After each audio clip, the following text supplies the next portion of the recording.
آسف يا أمي لأن السفينة غرقت بنا ولم أستطع الوصول إلى هنا، كما لن أتمكن من إرسال المبالغ التي استندتها لكي أدفع أجرة الرحلة.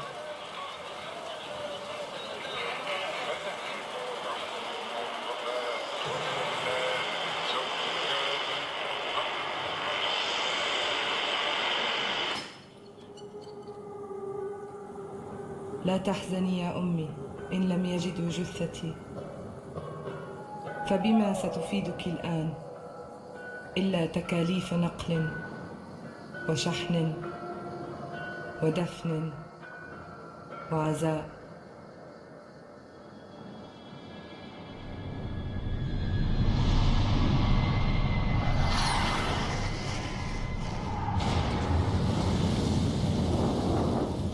أنا آسف يا أمي لأن الحرب حلت وكان لابد لي أن أسافر كغيري من البشر، مع العلم أن أحلامي لم تكن كبيرة كالآخرين، فكما تعلمين كل أحلامي كانت بحجم علبة دواء للقولون لك وثمن تصريح أسنانك. أنا آسف يا منزلي الجميل لأني لن أعلق معطفي خلف بابك. أنا آسف أيها الغواصون والباحثون عن المفقودين، فأنا لا أعرف اسم البحر الذي غرقت فيه.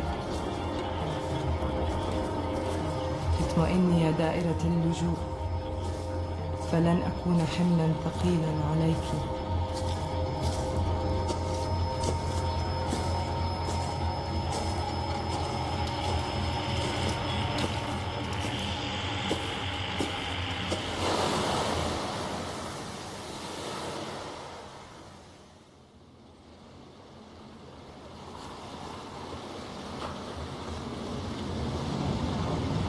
شكرا لك أيها البحر لأنك استقبلتنا بدون فيزا ولا جواز سفر.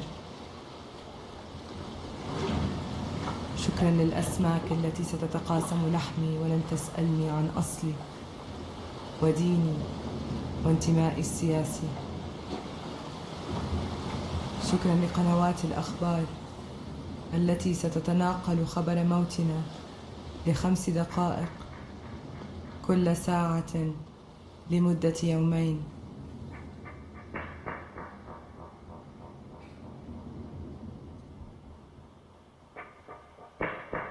شكرا لكم لأنكم ستحزنون علينا عندما تسمعون الخبر.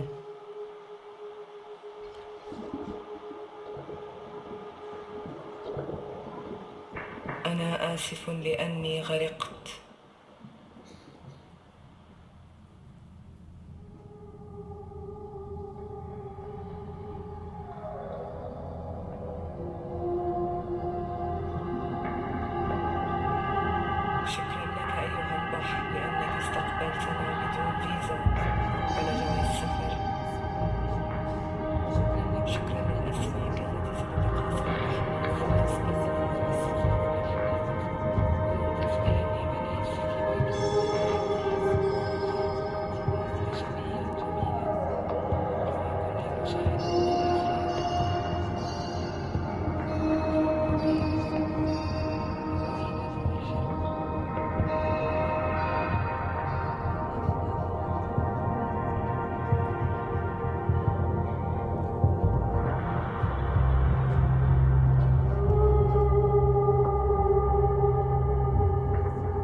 So thank you for the invitation to speak to you today. It is very much an honor to follow Team McCurdy, and as Justin alluded to, it's also very difficult to be able to do justice to this subject. I'm going to start by saying I know very little about drowning. I'm actually embarrassed to say in the present company, I'm not even a very good swimmer. But I'm going to talk today about some of the so-called upstream causes of drowning that we've witnessed in the Mediterranean. We talk so much in public health about upstream causes that in this instance it almost seems like a bad taste in metaphors. But I really mean it. I want to talk about why people shouldn't be falling in the water in the first place.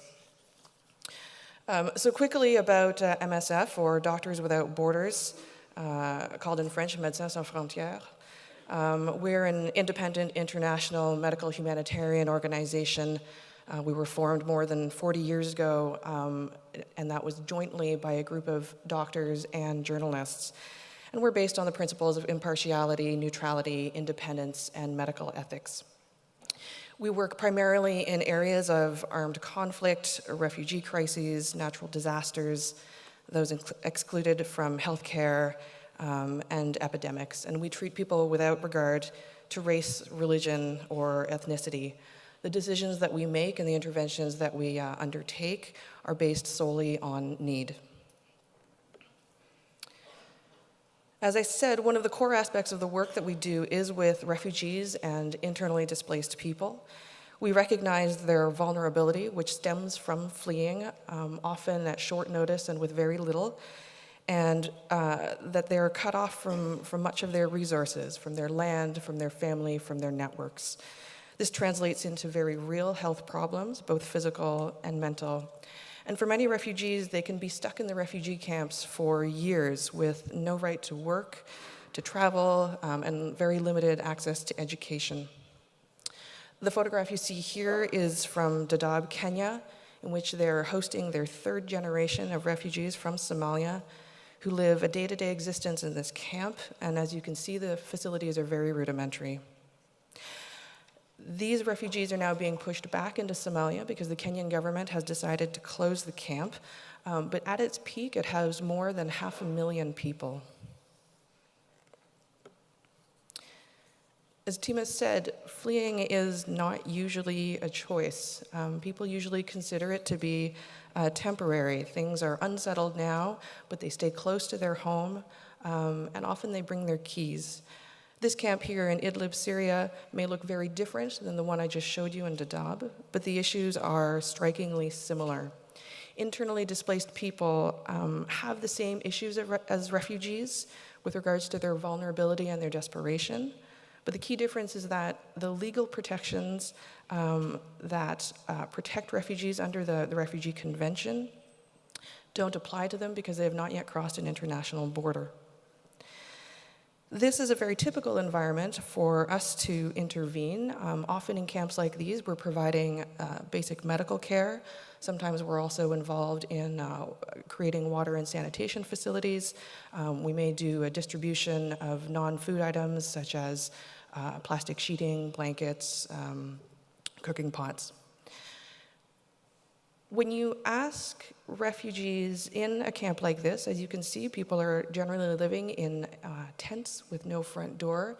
You'll find that many of the people who live here have their keys with them. Those are the keys to the front door of their home.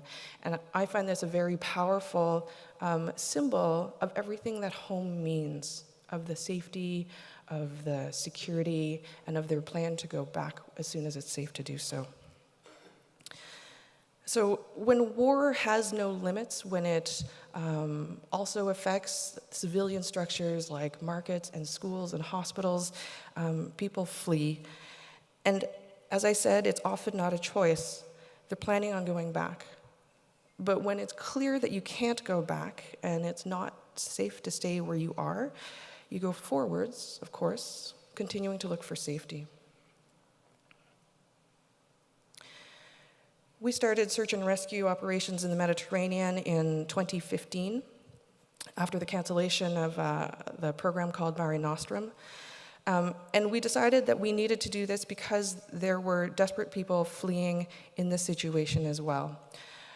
When the mandate of the Italian Coast Guard changed, the number of people dying by drowning skyrocketed. In 2016 alone, more than 5,000 people are thought to have died or gone missing during the crossing. The true numbers will probably never be known. Europe had closed its borders, and so thousands of desperate people fleeing wars and crises risked their lives at sea in search of protection, and we felt we could not stand by and watch that happen.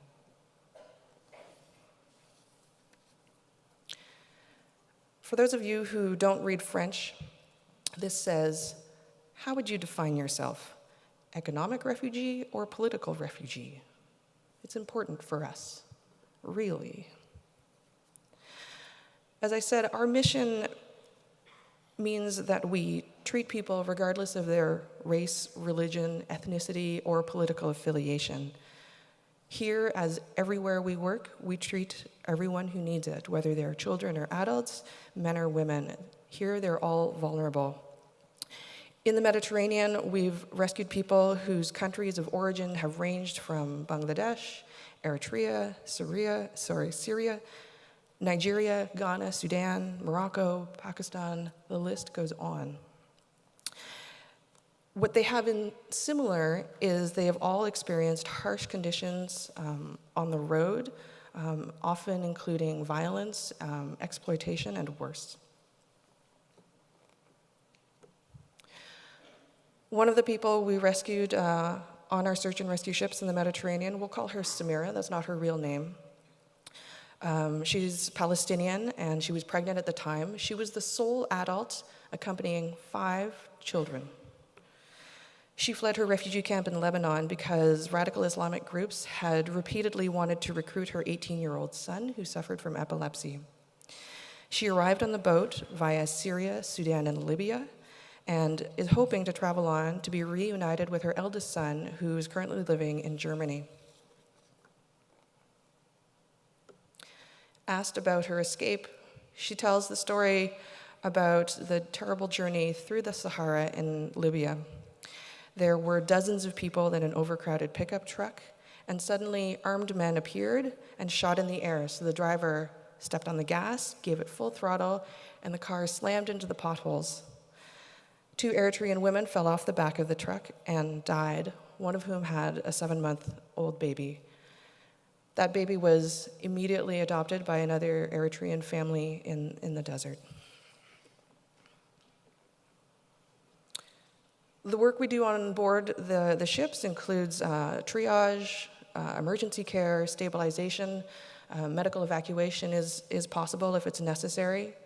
We do our usual outpatient consultations, and much of what we're seeing are things like respiratory infections, dermatologic problems, general body aches, and other minor conditions. And some of these minor conditions are probably indicative of some of the mental health issues that are facing people because of what they've been through.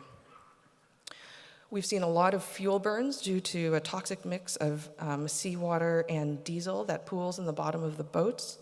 And I've also been told about essentially gasoline intoxication syndromes, where people are absorbing gasoline either through their skin and or inhaling the fumes, becoming intoxicated, and therefore that clouds their judgment. And apparently they have a tendency to panic, jump in the water, and that makes a rescue operation much more difficult. We provide midwifery care. We've done several deliveries on board the ships. And all this to say that essentially this is exactly the same care that we would be providing in a refugee camp. You can follow this on some of our blogs and our social media accounts. This is one tweet from April in which they did a rescue. Unfortunately, it was indeed a somber day. They found the body of a teenage boy lying at the bottom of a boat. Another story of a man that we'll call Karim shows the whole absurdity of the current refugee situation. Karim is also Palestinian. He comes from the district of Yarmouk in Damascus, and he'd been there for many years, but because Yarmouk had been besieged, he'd lost everything. And so now he was trying to be reunited with his wife and adult son, who were living in Germany. But there was no legal way for him to get there. As a Syrian, he was not able to flee to one of the neighboring countries. And so the only country in the region where he could go without a visa is Sudan. So he bought himself a plane ticket, flew to Sudan, and from there put himself in the hands of smugglers to begin the life-threatening route through the Sahara and the Mediterranean. That's the only route that remained open to him. These are the walls, either completed or planned, that are meant to prevent people like Karim from moving at all.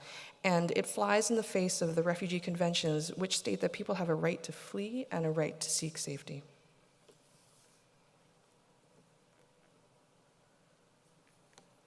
Jordan sealed its borders with Syria, and more than 75,000 Syrians, mostly women and children, were stuck in this place that was called the Berm. It's in the desert. We had a lot of difficulty accessing this area, but what we do know about the people who were there is that they had enormous medical needs, particularly the children. Many of them suffered from malnutrition and diarrhea. In addition to simply closing borders, there are also extraterritorial state practices implemented beyond state borders. This is referred to as interdiction, and that is deterring and preventing the physical arrival of migrants and asylum seekers so that they cannot seek international protection. These techniques include imposing visas on refugee-producing countries, doing the pre-inspection before people board planes, and fining airlines if they bring people with improper documentation. It also includes turning back or intercepting boats. In Australia, they have essentially offshored the suffering by detaining people on nearby islands and again preventing them from making an asylum claim. This is what's happening right now in Libya. People are being kept essentially in human warehouses, extorted, assaulted, abused, disappeared. Often their families back home in sub-Saharan Africa are called asking for ransom money. The conditions are terrible. They're cramped and dark with very little access to adequate food or medical care. Preventing the boats from launching from the beaches pushes people back into this kind of abuse. And it is not unique to the Middle East and the Mediterranean. These are asylum seekers in Mexico fleeing the northern triangle of Central America. They're fleeing gangs, extortion, and violence, and they're trying to get to the United States. They number 500,000 per year. Of the ones that we surveyed, 2/3 of them had reported that they were victims of violence during their transit. I heard one testimony from a young woman who said that she and her companions, before they'd left, had all sought injectable contraception because they knew the risk of sexual assault on the way was so incredibly high. And this is Asia. These are the Rohingya who are fleeing Myanmar. More than 500,000 now have crossed the border into Bangladesh. And some have drowned trying to get there. This is actually not the most recent report of drownings in this context. So here's what I know about drowning. It's not a story of humans against a force of nature. It is a story about human-created suffering, desperation because of war and persecution, and also desperation in terms of how to flee, how to reach safety and protection, because the safe routes have been made impossible and illegal. Thank you.